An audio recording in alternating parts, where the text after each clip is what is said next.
Wa man sarrahu an yazuqa syai'an min asrari tariqati. Dan barang siapa suka ia bahawa merasai akan sesuatu daripada rahsia-rahsia tariqah. Wa yukashafa bi syai'in min anwa'il haqiqah. Dan agar disingkapkan dengan sesuatu dari cabang-cabang hakikat. Falyakif 'ala dzikri lillahi ta'ala biqalbin hadirin. Hendaklah dia tekun atas berzikir kepada Allah. Dengan hati yang hadir. Qalbin hadirin wa adabin wafirin. Dan dengan adab yang sempurna. Wa iqbalin sadiqin. Dan dengan menghadap wa iqbalin sadiqin, dengan penghadapan yang benar. Wa taujihin qariqin. Dan dengan menghadapkan hatinya dengan benar-benar menghadapkan. فما اجتمعت هذه المعاني لشخص إلا كشف بالملكوت الأعلى. Maka tidak berhimpun makna ini bagi diri seseorang melainkan disingkapkan baginya dengan alam-alam malakut. Wa tala'at ruhuhu haqa'iqal alamil asfa. Dan ruhnya mendaki menuju alam hakiki yang bersih. Wa syahadat ainu sirrihi al-jamal al-aqdasal asma. Dan mata batin sirnya menyaksikan keindahan dan kesucian yang tinggi. Di sini Sayyidi Al-Imam Al-Habib Qutbid Da'wah wal Irsyad Al-Habib Abdullah bin Alawi Al-Haddad mengungkapkan bahasa yang ringkas tentang perjalanan seorang salik ila Allah hasil dari zikirnya dengan adab yang telah disebutkan tadi. Jadi hasil daripada adab-adab ni, maka dia akan diberikan pembukaan pada alam malakut. Ini atas daripada alam mulk. Atas daripada alamul mulk. Jadi perbahasan alam-alam tadi dibahaskan oleh para ulama di dalam kitab-kitab mereka, seperti kitab ini Tariq Ilallah, yang melalui awalim, alam-alam yang pelbagai, alam malakut, alam mulk, ini alam syahadah yang kita nampak depan mata, alam malakut, ini alam yang lebih tinggi daripada alam yang pertama. Ini alamul mulk.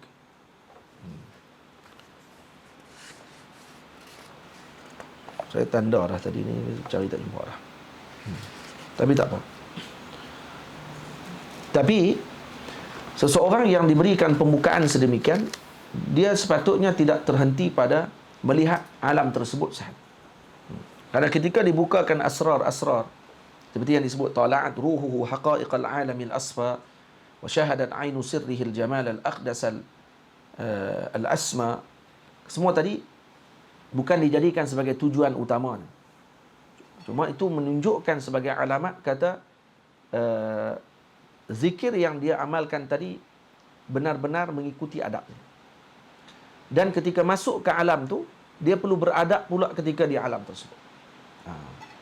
Adab dia apa dia? Adab dia ialah dengan dia tidak memandang kepada semua perkara tadi, kerana tujuan asalnya adalah untuk sampai kepada Allah Rabbul Jalil. Jadi dia nak sampai kepada Allah bukan dengan perkara-perkara tadi. Kerana tu ramai yang terhenti pada alam malakut, menyebabkan dia tidak naik kepada alam yang seterusnya, alam rahamut, alam azamut, dan seumpamanya dia tidak naik ke alam-alam seterusnya kerana terhenti pada tempat tersebut.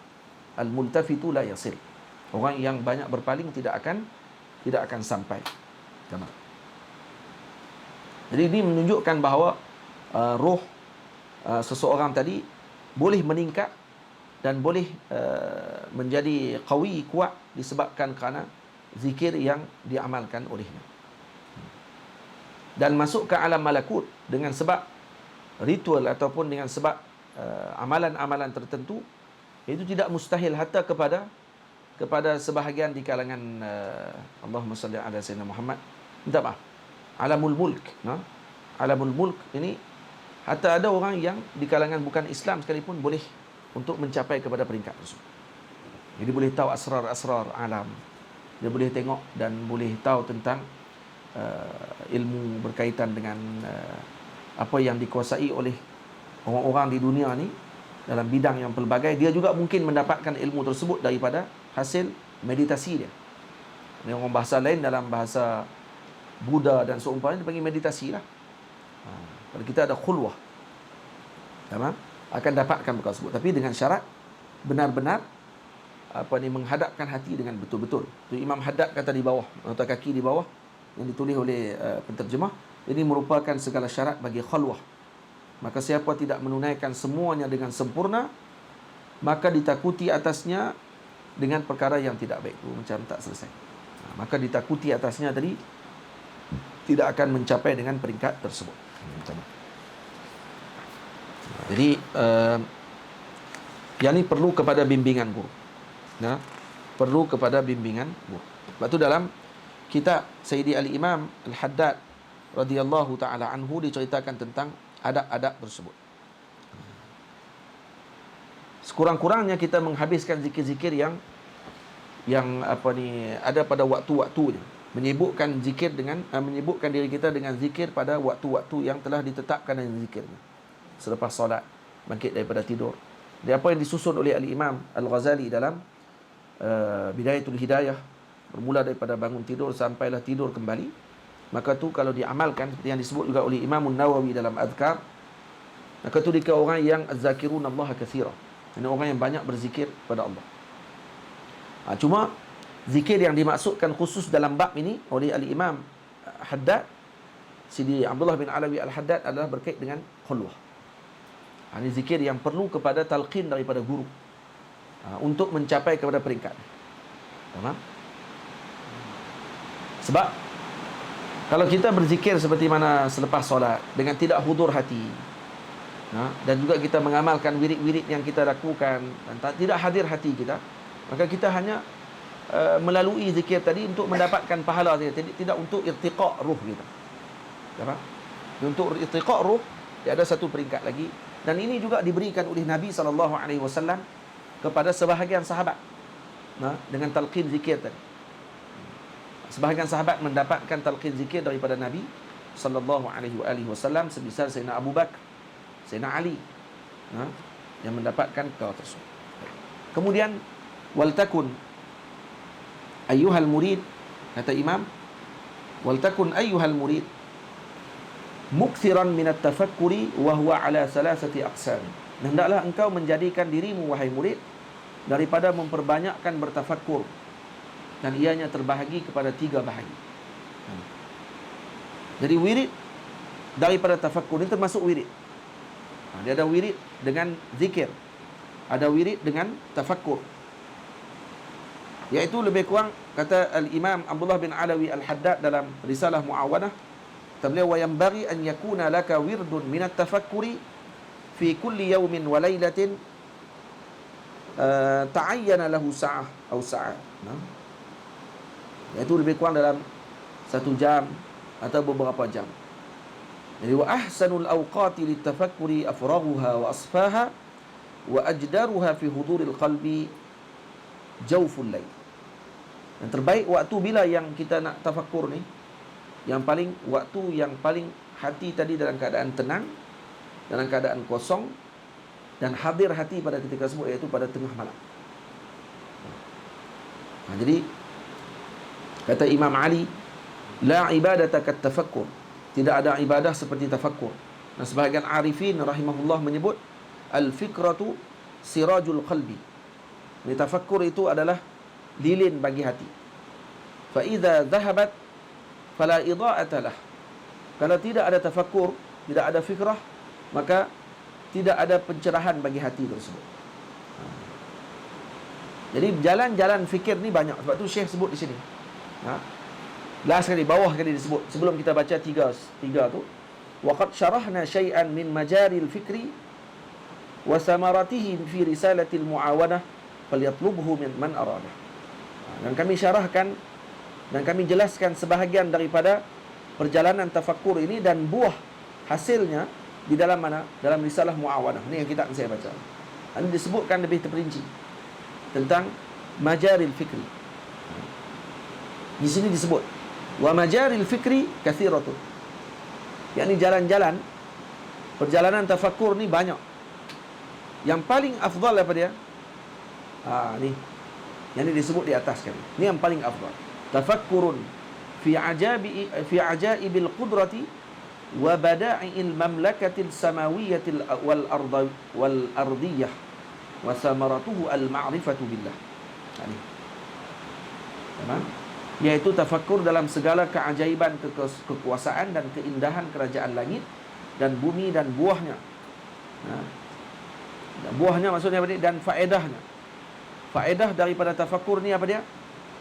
Adalah menghasilkan ma'rifah billah. Jadi dia bertafakkur tentang ajaib qudrah wa bada'il mamlakatis samawiyyati wal ardiyah. Terus sebagian ulama karang kitab tentang ajaibul makhluqat. Kalau kita baca ensiklopedia contohnya, ensiklopedia tentang apa ni space, tentang apa ni angkasa, kita baca tentang makhluk, binatang-binatang yang ada dalam hutan, binatang-binatang yang ada di daratan, yang ada di dalam lautan, yang ada di udara dan seumpamanya, maka itu akan menambahkan lagi apa ni panggil ma'rifah kita dengan Allah Subhanahu wa taala. Jadi ini kena banyak juga bacaan dan kemudian malamnya tafakkur. Tafakkur dengan ratus. Jadi hadza tafakkur, kata Syekh, yazidu fi ma'rifatika bi dzatillahi wa sifatihi wa asma'ihi. Ini akan menambahkan pengetahuanmu tentang zat Allah, sifatnya Allah dan asma'-nya Allah.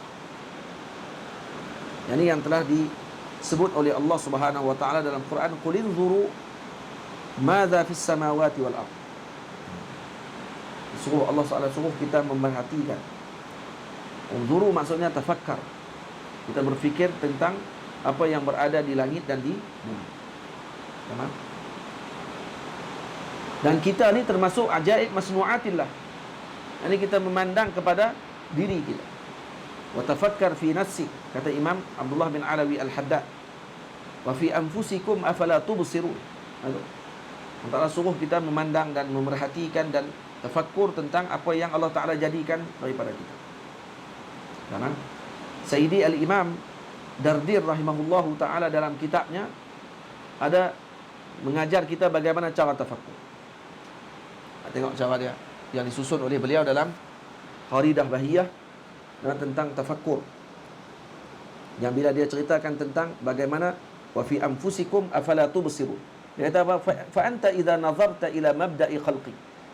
Kalau kamu melihat pada permulaan ciptaan, wajadta rabbaka subhanahu wa ta'ala qada walidayka bizimami syahwati maqhuraini fi suratin mukhtarain ma'a tamamil basti wal uns.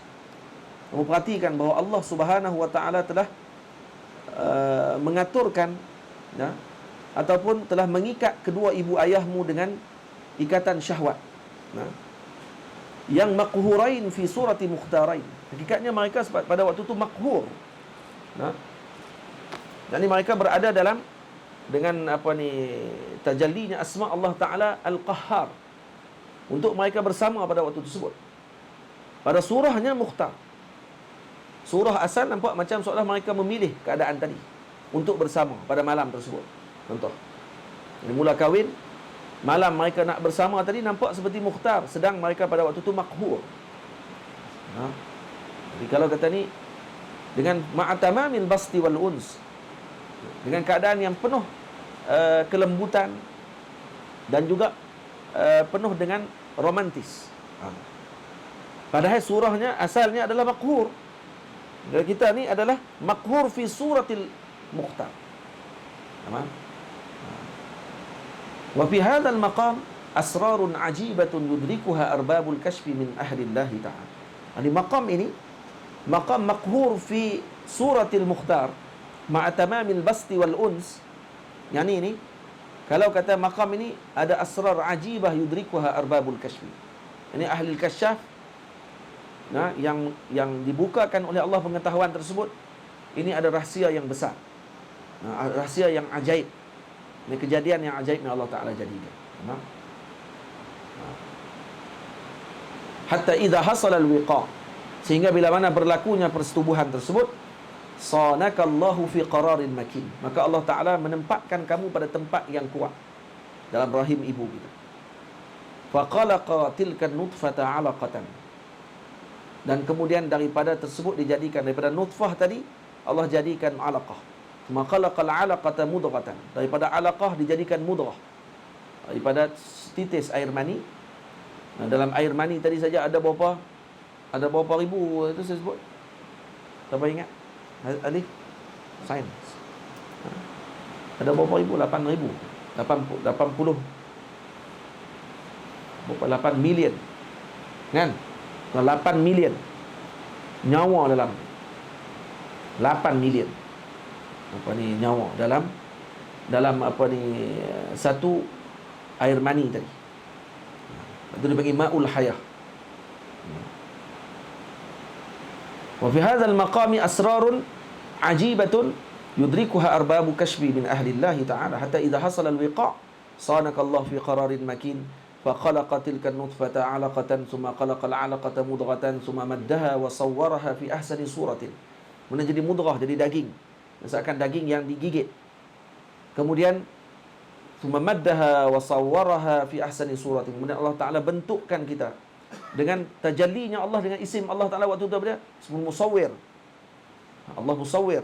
Maka Allah mensurahkan kita dengan rupa paras yang indah. Faja'ala ar-ra'su fi ahsani qilqatin, kepala dijadikan dengan bentuk yang terbaik. Wa khalaqal 'aina wal udhuna wal anfa, dijadikan mata, dijadikan telinga, dijadikan hidung. Wa sawwara al-wajha fi ahsani suratin, kemudian dirupakan pula wajah dengan sebaik-baik wajah.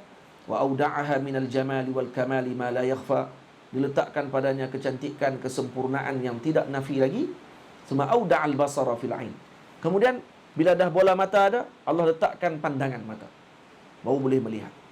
Was-sam'a fil udhun, diletakkan pendengaran pada telinga. Was-shamma fil anfi, diletakkan penghiduan pada hidung. Wa khalaqal fama wa zayyanahu bisyafatain, kemudian Allah Ta'ala jadikan bibir, mulut, dan dihiasi dengan dua bibir. Wa khalaqal lisana wa khalaqa fihi zawqa, Allah jadikan lidah, dan di lidah dijadikan perasaan perasa pada lidah. Wa ja'alahu jundan min junudihi ta'ala yutarjimu amma fil fuadi minal ulumi wal ma'arif, dan dijadikan jundan min junudihi ta'ala dijadikan tentera-tentera daripada tentera-tentera Allah Subhanahu wa taala yang menterjemahkan daripada hati, daripada ulum wal ma'arif. Ni dengan lidah. Lidah ni ada rasa, lidah ni jugalah diterjemahkan dengan dia dengan ulum wal ma'arif. Boleh cakap dengan ilmu dan juga ma'rifah. Tamam? Dan mulut ni ajaib. Dia boleh jadi alat pemanas dan boleh jadi alat penyejuk dalam masa yang sama. Betul? Satu-satunya alat ajaib. Aircon kita kena setting. Mulut tak payah setting. Kalau orang tu nak benda sejuk dan benda tu panas, dia boleh tiup dan benda tu akan jadi sejuk. Dan kalau dia duduk dalam selimut, dia tiup pula akan jadi panas. Tiupan yang sama daripada mulut yang sama, tanpa berubah dia punya udara dalam badannya, tapi boleh menyejukkan dan memanaskan. Hanya ajaib Allah Ta'ala jadi. Itu tafakkur. Kemudian apa lagi? Wa ja'ala ar-raqabata hamilatan li'arshi ar-ra'si fi husni badi'in. Dan kemudian Allah Ta'ala jadikan tengkok untuk menanggung kepala dengan keadaan yang terbaik. Wa ja'ala fiha al-manfadha al-muwassila lil-akli wasyurbi ila al-ma'idah. Kemudian dijadikan pula ni ada saluran yang menyampai daripada mulut sampai kepada perut. Wa auda'al batna minal am'a'i wal masarin wal qalbi wal kabidi wa ghairiha mimma la ya'lamu haqiqatahu illa hu ta'ala. Dan kemudian dalam ni ada ada jantung, ada limpa, ada hati, ada usus, dan ada pelbagai di dalam badan kita ni yang tidak mengetahui hakikatnya melainkan Allah Ta'ala sahaja. Wa khalaqal aidi, kalau tadi baca lagi, bagaimana darah dipam ke jantung, berapa galen darah yang dipam satu hari untuk sampai ke seluruh tubuh kita ni. Yang kalau galen-galen tadi kalau dikumpul, maksudnya sampai boleh 120 tong minyak yang dibawa oleh lori tu, yang tu badan kita tu proses setiap hari. Dan tanpa terkeluar sikit pun daripada hidung kita, pancuk keluar pada mulut, keluar tak sikit. Penuh dengan ahsani taqwim. Ajaib. Siapa yang atok semua benda tu, yang boleh sampai ke tangan kita, yang boleh sampai ke kaki kita, yang sampai ke seluruh anggota kita. Dan bila kita makan pula, tadi dia sebut kan? Dia kata wa khalaqal aidi wa khalaqa fiha al-akuffa wal asabi'a wa ja'alaha mafasila wa abda'aha. Dan dijadikan tangan kita, dijadikan tapak tangan kita ada jari, dan dijadikan dia dengan sebaik-baik keadaan. Dia pula dia punya ruas-ruasnya. Wal arjula kadzalik, kaki pun macam tu. Wa khalaqal 'idhama wa kasaha lahma. Allah jadikan tulang, kemudian ditupi dengan daging. Summa nafaqa fika ruha, kemudian ditiupkan roh. Wa hiya sirrun 'azimun 'ajibun min asrarihi ta'ala. Dan roh adalah min asrarillah. Allah tiup roh, fataharrakta fi batni ummi. Terus bergerak dalam perut mak. Nah, ingat dan jadi itu senang. Wa ma zala bika raufur rahim. Dan Allah sentiasa berlemah lembut dengan kita. Hafizan laka fi adyaqi makanin. Allah menjaga kita pada tempat yang sesempit tempat. Tapi kita rasa itulah paling luah pada waktu itu. Dia tidak. Tak ada siapa keluar pada perut mak dia komplain perut mak dia sempit. Dia nak kena masuk balik untuk nak luahkan perut mak dia. Tak ada. Semua rasa kesempitan yang kita tengok tadi ni, itu adalah keluasan pada ketika tersebut. Wa yuwassilu laka ghidha'aka wa anta la ta'lamu syai'a. Dan sampai kepada kita makanan kita tanpa kita ketahui apa pun.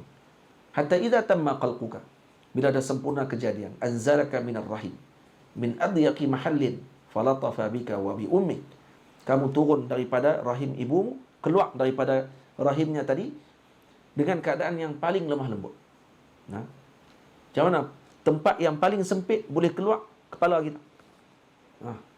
Tempat sempit keluar kepala kita dan dengan keadaan kelembutan kepada ibu dan juga kepada kita. Hatta idza barazta alhamaka bi mujarradin nuzul ila sadi ummika wa ajra fihi laban. Bila kamu keluar, maka diilhamkan dalam pikiran kita untuk terus pergi ke buah dadanya ibu dan dikeluarkan susu pula daripada dada ibu kita. Wa anzala fi qalbiha ar-ra'fata war-rahmah. Dan turun dalam hati ibu tadi perasaan kasih kepada anak. Hatta innaha tara baulaka wa gha'itaka min ahsani ma yakun. Sehingga kamu memandang, kalau ibu kita tadi pandang, air kencing dan beraknya anak tadi adalah sebaik-baik perkara yang dia tengok. Ajaib. Kan mak kalau tengok anak dia berak lepas ni, itu kegembiraannya. Sebab doktor kan tengok berak ke tak lagi budak ni. Nak berak. Berak tu seronok. Mak seronok tengok anak dia berak, bab boleh balik dah. Bab boleh nak balik dah. Dan berak tu pula, tu dalil kepada sihatnya budak tadi. Kencing budak tadi, dalil kata budak tu dah alat, dia punya alat kemaluan dan tempat untuk buang air bagi dia berfungsi dengan baik. Satu kegembiraan. Dan bila anak dia berak setiap hari, seronok dia tengok anak berak. Kena tension juga lah. Tapi orang panggil apa? Yang tu benda tak akan boleh berulang lah. Tapi kita boleh tengok dah tak mak kita. Kalau mak kita sakit, ayah kita sakit, boleh kita tengok kan macam dia tengok kita dulu. Itu yang kena fikir balik. Wal minnatu lahu ta'ala fi dhalik. Walamma ana awanul akli khalaqa lakal asnana wal adrasa. Dan bila sampai waktu makan, kamu dah boleh makan, Allah jadikan gigi, Allah jadikan gusi. Warattabaha tartiban ajiba. Dan Allah tertibkan gigi kita dengan tertib yang ajib. Depan tajam, belakang dia luah. Dia tak ada luah semua. Gigi semua luah, sampai depan pun luah. Tak ada. Ini dalil kepada badi' sun'atillah. Yang Allah Ta'ala ciptakan dengan penuh kecantikan dan kesempurnaan. Sumalamma qaruba bulughuka wa kanat hadhihi al-asnanu dha'ifatan asqataha wa abdalaha bi aqwa minha. Bila kamu dah hampir balik, maka gigi yang lemah digugurkan, digantikan dengan yang lebih kuat. Summa idza akalta fajjara Allahu fi famika 'ainan jariyatan wa hiya ar-riq. Dan bila kamu makan pula, Allah keluarkan pula daripada mulut kamu air liur yang menyebabkan mulut kamu tidak akan kering. La tanqati' aw la yanqati' jarayanuhu ma dumta ta'kulu litabtalla al-luqmatu biha wa yashulu bal'uha. Dan itu akan sentiasa keluar. Untuk apa? Memudahkan kamu menghadamkan makanan dan juga untuk memudahkan kamu menggigit makanan tersebut. Kalau dia kering kalipun, dibasahkan dengan air liur. La tamlikuha an-nafsu wa la tajri 'ala ad-dawam wa la tanqati'. Dan dia, kita tak boleh nak atok. Tapi dia bukan keluar selalu. Dia bukannya keluar sampai meleleh-leleh elok kita tu. Tak. Siapa yang buat ni? Fanzur ila hadhihi al-hikmah ajibah allati anta fi ghayat al-iftikhar ilaiha. Kita tengok ni hikmah ajibah yang Allah jadikan. Walaysa fi qudratika ijra'uha wala man'uha bid-darurah. Kamu tak boleh jalankan dia dan kamu tak boleh halang dia. Fa idza nazala at-ta'amu wasyarabu fil ma'idati sarrafahu ila ma yasha. Itu dia. Tolong tutup. Bila sampai makanan tadi dalam perut, maka dibahagikan pula kepada yang dikehendaki. Fa ba'duhu yatarabba bihi al-lahmu sebahagian makanan tadi akan menumbuhkan daging. Wa ba'duhu yatarabba fil 'azmu. Dia akan menumbuhkan tulang. Wa ba'duhu yatarabba bihi syahmu. Sebahagian menjadi lemak. Wa ba'duhu yatarabba fi bihi ad-damu. Sebahagian jadi darah. Ma'a kamalil ladzati halal akli wa ba'dah. Sedangkan kita makan tadi sedap Kita makan sedap masuk dalam perut. Lepas tu dalam bahagian badan ni bahagi. Yang ni pi ke tulang. Yang ni pi ke daging. Yang ni pi ke ke bahagian darah. Yang ni pergi ke sekian. Siapa yang atok ni? Faham? ثم ما فضل عن ذلك وكان فيه الإزاء للبدن على تقدير إبقائه في البطن أخرجه من مخرجيك. Dan mana-mana berlebihan dalam makanan tu pula yang dah diproses dan dah kalau ada dalam badan akan jadi masalah pula pada tubuh, maka dikeluarkan daripada dua lubang kemaluan kita. Keluar taik, keluar air kencing. Wanzur, kata Imam, tengok, ila hadainil makhrajain wa badi'i hikmatihima wa ila iqdarika ala imsakihima inda tahayyu'il fadlati lil qush. Tengok pula dengan dua kemaluan yang keluar pula najis tadi pun, itu pun hikmahnya luar biasa Allah Ta'ala jadi. Sangat luar biasa. Lepas tu tengok pula bila mana kita keluar ruh. Masuk ruh dalam tubuh kita ni ila khurujin nafas, dukhulin nafas.